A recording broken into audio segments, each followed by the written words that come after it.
you have to make sacrifices. That's cool. Like, I'm happy to go to bed at 8 o'clock on a Thursday night so that I can get up and do an amazing job.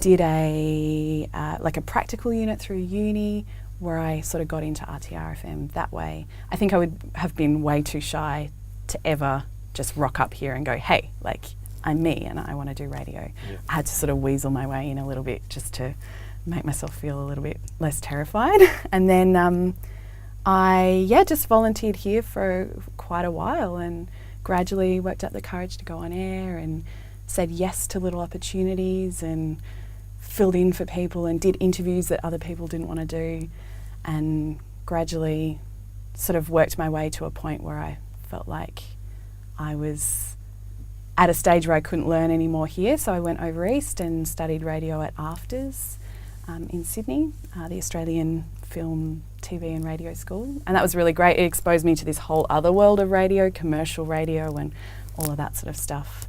And then worked in a commercial station for a year, and then this job came up of doing breakfast at RTR, and Peter Barr, who did this job previously, had been a huge mentor to me, and I applied and went through all of that and then moved back to do this job.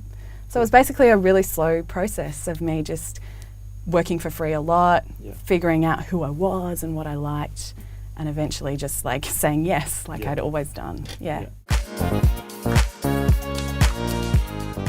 A lot of it's like the figuring out what to do in here is just practice, and that's the beauty of where, you know, of RTRFM is you do a like quick training course and then they kind of let you loose on air. So you have to stuff things up and make mistakes to learn. Like, I've recorded whole interviews and hung up the phone and gone, yeah, that was good, I did a good job there, and looked up and I haven't recorded it.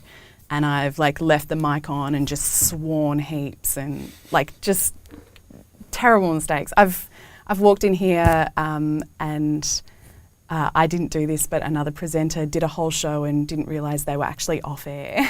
Like, you have to kind of make those stuff ups and make those mistakes. And that's really like what we're about almost, is giving people that space to figure out how to do this on the job. It's the best way to learn.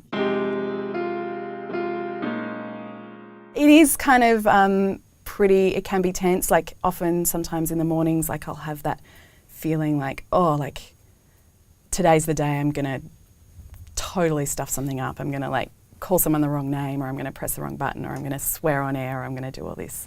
And yeah, it is definitely, you go into a bit of a zone of being on heightened alert, I think, because it is live and you are kind of stuck in this chamber of emotion for like 3 hours every morning.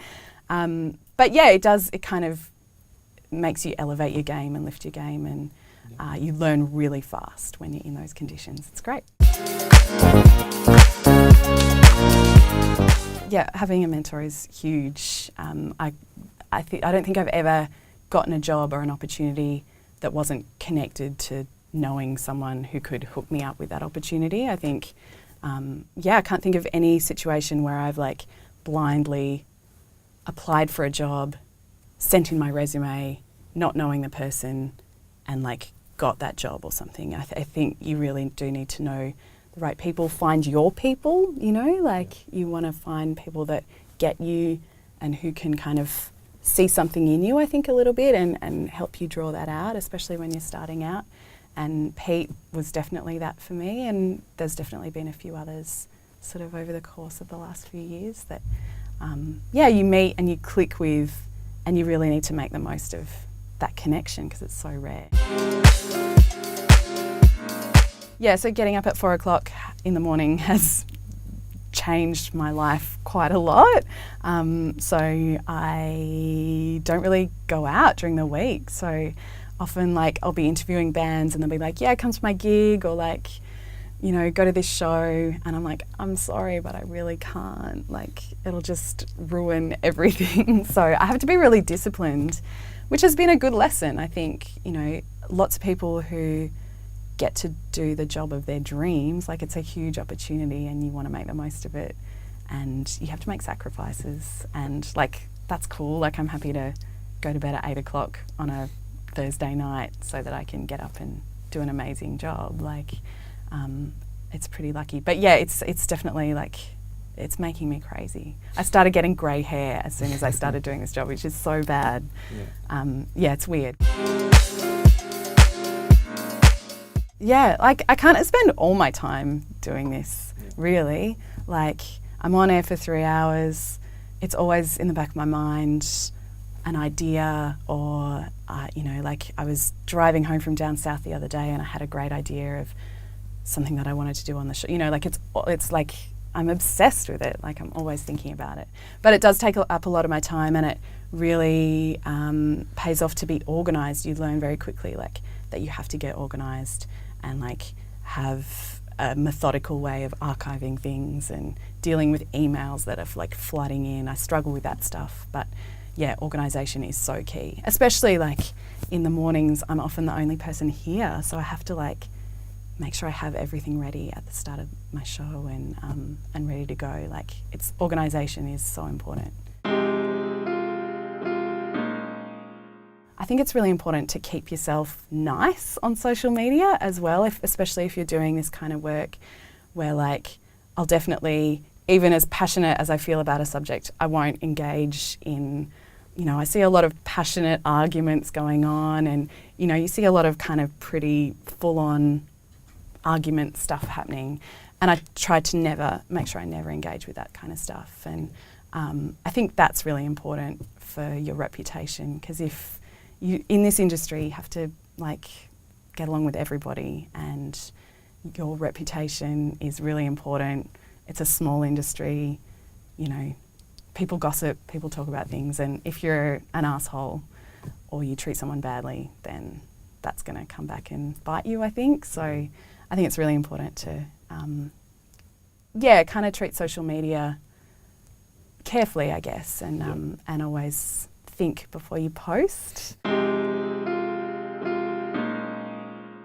I think like it's really important to be curious, and I know that's really broad, but it's definitely something that I would tell younger me, that it's really important to be curious about the world around you and about people and about what's happening in the world right now. I think lots of young people take a while to get that curiosity, sort of to like wake it up or something.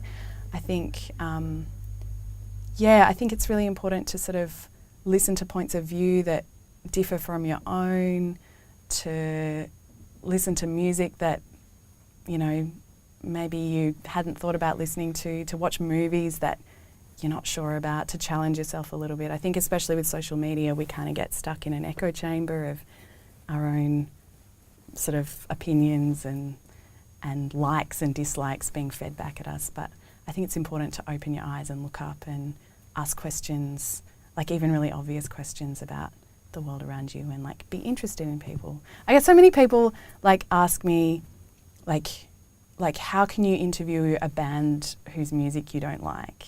I just don't even know how to answer that question, because I'm so curious. Like anyone who can write a song, like I can't write a song. Like I'm fascinated by anyone who can do that. So I think curiosity is something that's really, really important.